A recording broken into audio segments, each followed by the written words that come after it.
berubah menjadi batu? Bukan, ini bukan cerita rakyat Malin Kundang yang bercerita tentang kutukan sang ibu hingga si anak berubah menjadi batu. Tapi ini benar-benar nyata.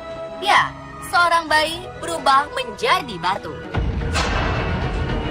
Kasus bayi membatu terjadi pada wanita asal Maroko bernama Zahra Abu Talib. Dalam tubuhnya terdapat janin yang sudah berubah jadi batu. Kisah mengerikan ini bermula ketika Zahra Abu Talib mengandung anak pertamanya di usia 26 tahun. Tiba saatnya ia akan melahirkan. Zahra dibawa ke rumah sakit di daerah Casablanca, dekat tempat tinggalnya di Maroko, untuk menjalani proses lahiran sesar.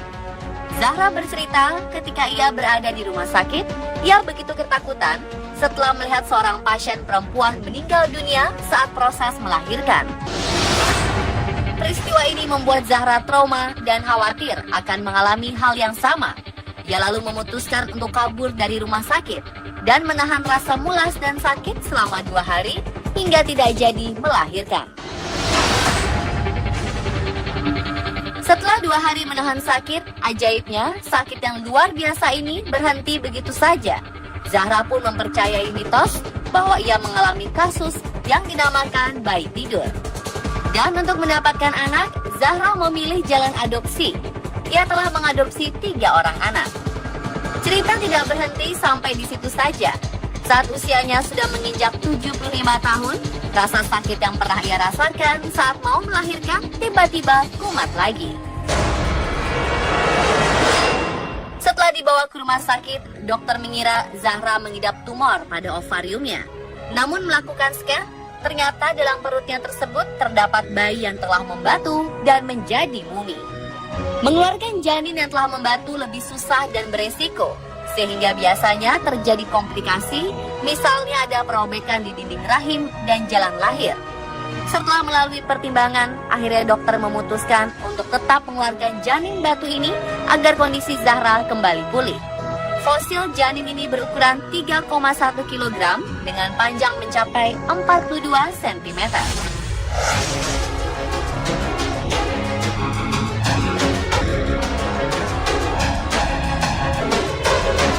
Peristiwa bayi menjadi batu tak hanya terjadi pada Zahra Abu Talib. Dalam kurun waktu 400 tahun, sekitar 300 wanita lainnya di dunia juga mengalaminya. Contoh lainnya dialami oleh wanita berusia 92 tahun di Chili. Di dalam perut nenek ini terdapat bayi yang tak dilahirkan dan diperkirakan telah berusia 50 tahun dalam perutnya. Bedanya dengan Zahra Abu Talib, nenek ini mengaku tidak pernah menyadari kalau ia sedang hamil. Bayi naas tersebut harus menemui ajalnya dengan meringkuk kaku serta membatu.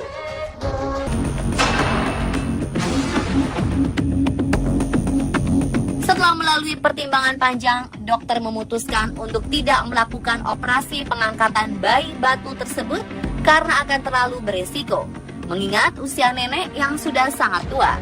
Si nenek pulang tanpa mendapat pengobatan. Kasus serupa juga pernah terjadi di Indonesia, tepatnya di daerah Jambi.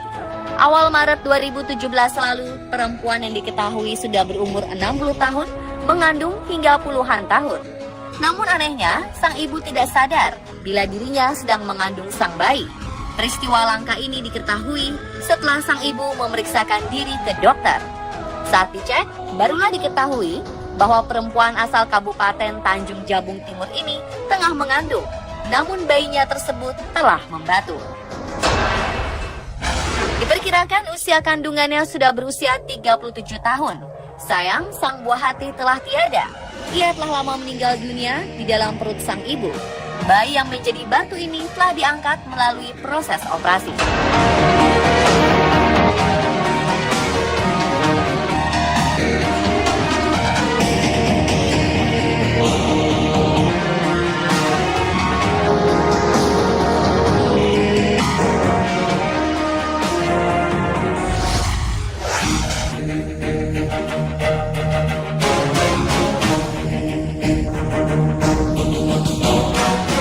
Kisah bayi berubah menjadi batu bukanlah kisah legenda yang tak nyata, seperti halnya kisah legenda Malin Kundang yang dikutuk menjadi batu.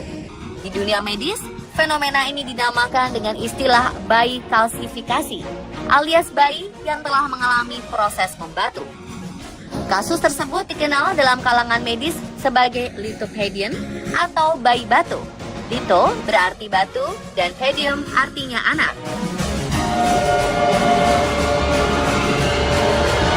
Dokter spesialis kandungan dari Rumah Sakit Bersalin di Jakarta, Dr. Musa menjelaskan bahwa sebenarnya bayi berubah menjadi batu adalah hal normal dalam reaksi pertahanan tubuh akibat kematian janin.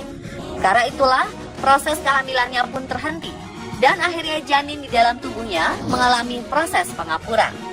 Untuk menghindarkan tubuh ibu dari infeksi sebab busuknya organ sang janin, ia mengalami kalsifikasi atau berubah menjadi batu. Jadi sebetulnya lithopedion itu adalah janin itu sendiri yang kemudian prosesnya karena meninggal. Kalau kecil dia akan diserap kembali oleh tubuh, diresorpsi namanya.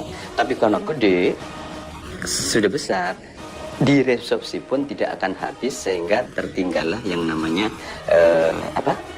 janin tadi. Kemudian dia akan membentuk semacam bungkus yang namanya pengkapuran, kalsifikasi, dan kemudian mengeras. Tujuannya sebetulnya mekanisme untuk tubuh sendiri supaya tidak terjadi infeksi. Nah, pengerasan itu sendiri kemudian disebut dengan lithopedion.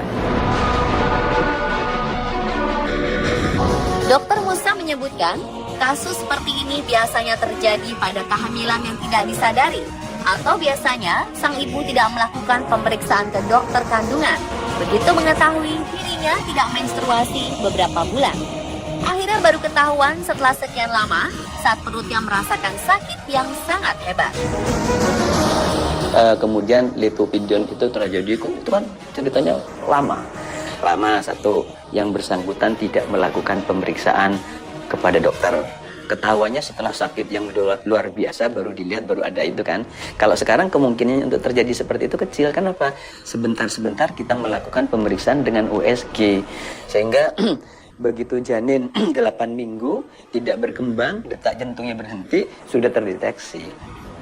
Jadi tidak akan sempat untuk terjadi lithopedion tadi, kecuali di tempat terpencil, kemudian dia tidak melakukan pemeriksaan USG, ya kemungkinan masih bisa terjadi.